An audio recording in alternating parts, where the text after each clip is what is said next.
दोस्तों, हमारे भारतीय इतिहास में जब हम झाँकते हैं, तो हम देखते हैं कि बहुत सारे महान दानी, त्यागी जैसे कि असुरों के राजा बलि, एक महान दानी, एक महान राजा के रूप में उभर कर आए। वहीं हम जानते हैं महान दानी कर्ण, जिसने अपने शरीर तक को काट कर कवच को इंद्रदेव को समर्पित कर दिया। वहीं जब सत्य और बलिदान की बात आती है, तो सबसे ऊपर जो नाम आता है, वो है राजा हरिश्चंद्र का। और उसको लेकर कई कहावतें भी होती हैं। तो आज हम उनकी जीवनी के बारे में थोड़ी-सी चर्चा करेंगे, थोड़ा-सा जानेंगे, क्या है उनकी जीवनी, क्यों वो इतने महान कहलाए जाते हैं कि आज भी हम मुहावरों और कहावतों में उनका ज़िक्र करते हैं। राजा हरिश्चंद्र शुरू से ही ईमानदार थे, इतने बड़े त्यागी थे, ऐसा नहीं है। हाँ, वो बहुत ही महान थे, उनका त्याग में भी उनका नाम आता है। एक बार क्या हुआ कि उनकी और उनकी पत्नी की कोई संतान नहीं थी। तो उन्होंने वरुण देव की पूजा की। वरुण देव ने खुश होकर उन्हें एक पुत्र का वरदान दिया। लेकिन इसके साथ-साथ एक कंडीशन भी डाल दिया कि पुत्र तो तुम्हें होगा, लेकिन तुम्हें यह यज्ञ में बलि दे देना होगा, त्याग कर देना होगा। तो इस बात से राजा हरिश्चंद्र एग्री कर गए कि चलो कम से कम एक पुत्र तो होगा। जब पुत्र हुआ, तो वरुण देव आए और बोले अब तो तुम्हें इस पुत्र की बलि देनी होगी। तो राजा हरिश्चंद्र ने किसी तरह वरुण देव को मना लिया कि ये तो अभी बाल्यावस्था में है, कम से कम इसके दाँत आने दीजिए, उसके बाद मैं इसकी बलि दे दूँगा आपको। वरुण देव इस बात को सुनकर वापस चले गए। एक समय के बाद वरुण देव वापस आए, बोले कि अब तो आपका पुत्र थोड़ा बड़ा हो चुका है, अब बलि देने के लायक हो चुका है। लेकिन चूँकि राजा हरिश्चंद्र मोह से ग्रसित हो चुके थे, अपने पुत्र मोह में लिप्त हो चुके थे, उन्होंने फिर से किसी तरह वरुण देव को मनाकर वापस भेज दिया। इस तरह कई बार होने के बाद जब उनका पुत्र कुछ बड़ा हो चुका था, उन्होंने जब देखा, उनके पुत्र ने देखा, उनके पिता राजा हरिश्चंद्र की ईमानदारी में कमी देखी, तो वो घर से भाग गया। और उसके साथ ही साथ राजा हरिश्चंद्र को जलोदर रोग हो गया, जो कि वरुण देव ने वरदान देते वक़्त ही कहा था कि अगर तुमने बलि नहीं दी अपने पुत्र की, तो तुम्हें रोग हो जाएगा। फिर वरुण देव वापस आए और उन्होंने जब बलि की बात की और उनको जब पता चला कि उनके पुत्र घर छोड़कर भाग गए हैं और राजा हरिश्चंद्र को जलोदर रोग हो चुका है, उनकी इस दयनीय स्थिति को देखकर वरुण देव को उन पर आप कह सकते हैं दया आ गई और उन्हें क्षमा कर दिया और उन्हें पुत्र वापस रखने की भी वरदान दे दी। उनका पुत्र वापस आ गया और जब उन्होंने राजा हरिश्चंद्र ने देखा कि उन्होंने एक तरह से बेईमानी की वरुण देव के साथ, लेकिन उसी दिन उन्होंने एक प्रण लिया कि आज के बाद से वे कभी भी अपने जीवन में असत्य नहीं बोलेंगे। राजा हरिश्चंद्र त्रेता युग के अयोध्या में राजा सत्यव्रत के पुत्र थे। वे सिर्फ़ एक सत्यवादी या त्यागी ही नहीं, एक महान प्रतापी राजा भी थे। उनकी ख्याति तो इतनी थी, बाद में आगे चलकर वो इतने महान बने कि वो देवताओं में भी पूजनीय थे और बाद में आगे चलकर कई रोचक कहानियाँ बनती हैं, जिसमें से एक रोचक कहानी का ज़िक्र हम करेंगे। तो आइए चलते हैं। तो कहानी कुछ इस तरह है कि एक बार इंद्रदेव की सभा में सारे देवतागण उपस्थित थे और सांसारिक मुद्दों पर बातचीत चल रही थी। उसी समय इंद्रदेव ने पूछा कि क्या पृथ्वी लोक पे ऐसा कोई व्यक्ति है जो बहुत ही ईमानदार, पूजनीय लायक है?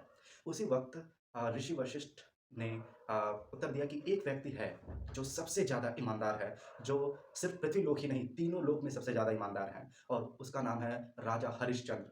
जब ये नाम विश्वामित्र ने सुना, तो उन्हें बहुत ही क्रोध हुआ क्योंकि राजा हरिश्चंद्र पहले ही एक बार वरुण देव को एक तरह से कह सकते हैं धोखा दे चुके थे। ऋ ऋषि वशिष्ठ ने उनको धीरज धराया और बताया कि अब राजा हरिश्चंद्र उस तरह नहीं है जैसा वे पहले थे। अब वे एक शुद्ध और सत्यवादी बन चुके हैं।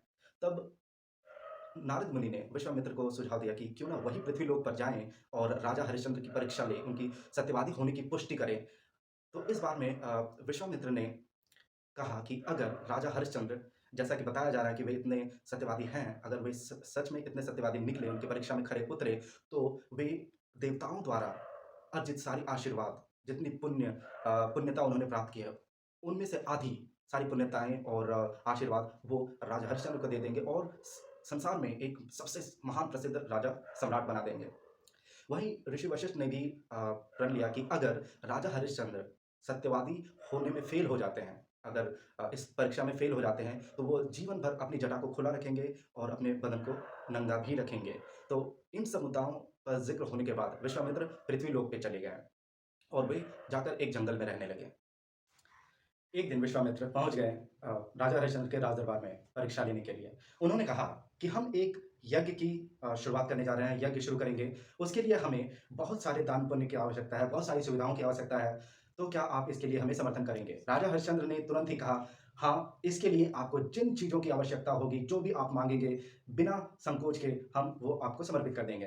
तो इस बात से विश्वामित्र ने यज्ञ शुरू किया, पूजा शुरू किया। यज्ञ में सारे साधु महात्माओं को बड़े-बड़े दान दिए गए राजा हरिश्चंद्र के द्वारा और अच्छे-अच्छे भोजन खिलाए गए। सारे महात्मा, गुणी, साधु, संत सब बहुत ही तृप्त और खुश थे। जब पूजा समाप्त हुई, उसके बाद फिर विश्वामित्र पहुँच गए राजा हरिश्चंद्र के दरबार में और उन्होंने कहा कि जैसा आपने कहा था कि आपसे जो कुछ भी माँगा जाएगा इस यज्ञ के एवज़ में, आप वो सब समर्पित करेंगे।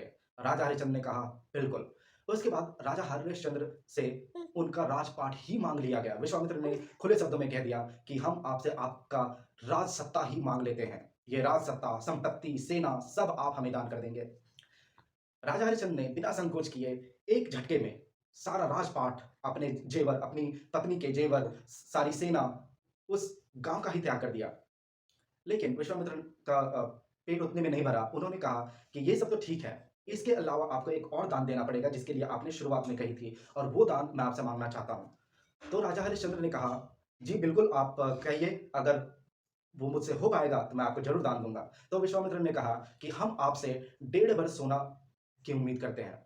अब राजा हरिश्चंद्र ने तो सब कुछ दान कर दिया था, लेकिन फिर भी वो भूल गए थे कि उन्होंने दान कर दिया। वो उन्होंने अपने सेना को आदेश दिया कि सेना जाओ और खजाने से डेढ़ भर सोना लेकर के विश्वामित्र को दे दो। इतने में विश्वामित्र कुपित हो गए और कहा कि अभी-अभी तुमने अपना पूरा राजपाट, सेना, खजाना सब मुझे दान कर दिया है, तो अब तुम्हारे पास कुछ भी नहीं बचा है। तो तुम्हें अपने श्रम से मुझे डेढ़ भर सोना दान करना पड़ेगा। इतने में राजा हरिश्चंद्र ने कहा कि अभी तो मेरे पास अब कुछ भी नहीं बचा है, लेकिन आप मुझे कुछ दिनों की मोहलत दीजिए और मैं आपको डेढ़ भर सोना वापस कर दूँगा। ये कहकर वे, उनकी पत्नी और उनका बेटा सारी राजसत्ताई, जितने भी कवच, कुंडल, सोना-चांदी पहने हुए थे, वो सब उन्होंने वहीं पर त्याग कर दिया और एक साधारण से वस्त्र को पहनकर वो गाँव को छोड़ गए। तो राजा हरिश्चंद्र ने अपनी पत्नी और बेटे को भी बेच दिया और वो भी खुद काशी के बाज़ार में चले गए और अपनी नीलामी शुरू कर दी। उनकी नीलामी में उन्हें कोई खरीदने के लिए तैयार नहीं था, क्योंकि वो उस समय एक राजा नहीं थे। उनके पास कुछ भी, कोई धन-दौलत, कोई स्किल तक नहीं थी, कोई हुनर भी नहीं था, क्योंकि वो सिर्फ़ एक राजा थे, जो लड़ाई करना जानते थे, राज-सत्ता सँभालना जानते थे। लेकिन काफ़ी मशक्कत, काफ़ी देर तक अपनी नीलामी करने के बाद उन्हें एक चांडाल ने खरीद लिया। चांडाल जो कि श्मशान घाट में रहते हैं, जो कि मुर्दों को जलाते हैं। उन्होंने अपनी सेवा भाव के लिए, अपनी सहायता के लिए राजा हरिश्चंद्र को खरीद लिया और बदले में डेढ़ भर सोना उन्हें दे दिया। अब ये सोना लेकर वे विश्वामित्र के पास गए और उन्हें दे दिया और अपना वचन पूरा किया। अब चूँकि राजा हरिश्चंद्र श्मशान घाट में रहने लगे, वे वही करते जो उस चांडाल के द्वारा कहा जाता, उनकी सेवा करते, मुर्दों को जलाते, उनको जो रूखा-सूखा मिलता वही खाते, वही रहते, वही सो जाते। ऐसे ही उनके दिन कटते गए। एक बार ऐसा हुआ कि एक औरत एक फटे हाल में अ, अपने बच्चे को अपनी गोद में लेकर उस मुर्दा घर में, श्मशान घाट में पहुँची और उन्होंने विनती की कि मेरे पास कोई पैसा नहीं है, कोई धन-दौलत नहीं है, मेरे पास खरीदने के लिए कफ़न तक नहीं है, आप कृपया इसे यहाँ पर जला दें, इस मुर्दा घर में जला दें। लेकिन राजा हरिश्चंद्र ने कहा कि ये तो हम नहीं कर सकते, क्योंकि यह हमारे गुरु, उस चांडाल की बात कर रहे थे वो, उन्हें वो गुरु के नाम से संबोधित कर रहे थे, जिनके द्वारा ये कहा गया था कि किसी को भी मुफ्त में सेवा नहीं मिलेगी। थोड़ी देर देखने के बाद पता चला कि वो औरत उनकी पत्नी ही थी, जिन्हें उन्होंने त्याग दिया था, या एक तरह से कह सकते हैं बेच दिया था। तब आगे जाके जब वार्तालाप होती है तो समझ में आता है कि उस औरत के बेटे को एक साँप ने डस लिया था और उसके इलाज तक के खर्च नहीं थे, किसी ने भी मदद नहीं की और इसके कारण उनका बेटा मर गया था और उसको जलाने के लिए वो मुर्दा घर में ले आए थे। अब चूँकि उनके पास कोई पैसा नहीं था देने के लिए, तो उस औरत ने अपने बच्चे को जलाने के लिए, उनको कफ़न देने के लिए उन्होंने अपनी साड़ी फाड़ दी और उसका कफ़न बना कर के उन्हें उड़ा दिया और उसके बाद उन्होंने विनती की कि आप कृपया इन्हें जला दें। अब जैसे ही वो उन्हें जलाने गए, उस बच्चे को जलाने गए, विश्वामित्र वहाँ तुरंत प्रकट हो गए और उन्होंने राजा हरिश्चंद्र को नतमस्तक करके कहा कि धन्य हो, जैसा मैंने आपके बारे में सुना था, आप बिल्कुल वैसे ही निकले राजा हरिश्चंद्र। आप सच में इस युग के सबसे बड़े दानी, सबसे बड़े सत्यवादी निकले। और जैसा कि उनका राजपाट छिन गया था, उनकी पत्नी, उनके बेटे भी छिन गए थे, विश्वामित्र ने एक झटके में सारा राजपाट, उनकी पत्नी और बेटा सब उनको वापस समर्पित कर दिया और उस दिन के बाद से आज तक राजा हरिश्चंद्र का नाम स्वर्णिम अक्षरों में लिखा जाता है। नहीं, नहीं, जब भी हम अपनी दिनचर्या में किसी चीज़ का एग्ज़ाम्पल देते हैं, तो ये ज़रूर बोलते हैं कि आप राजा हरिश्चंद्र के वंश से हैं, इतने बड़े सत्यवादी, इतने बड़े दानी। तो दोस्तों, राजा हरिश्चंद्र को यूँ ही सत्यवादी नहीं कहा जाता। उन्होंने इसके लिए बहुत बड़े त्याग किया, बहुत बड़ा दान किया है। उन्होंने अपनी ज़िंदगी न्यौछावर कर दिया। उन्होंने अपने पत्नी, बेटे तक को नहीं छोड़ा, सबको दान कर दिया। अपनी ज़िंदगी श्मशान घाट को समर्पण कर दिया। इस बड़े समर्पित दानी को यूँ ही राजा हरिश्चंद्र नहीं कहा जाता। तो दोस्तों, कैसा लगा आपको मेरा वीडियो? आप चलिए नीचे कमेंट सेक्शन में कमेंट करके बताइए आपको अच्छा लगा। तो हम ऐसे ही और रोचक वीडियो आपके सामने प्रस्तुत करेंगे। तब तक के लिए जय हिंद, थैंक यू।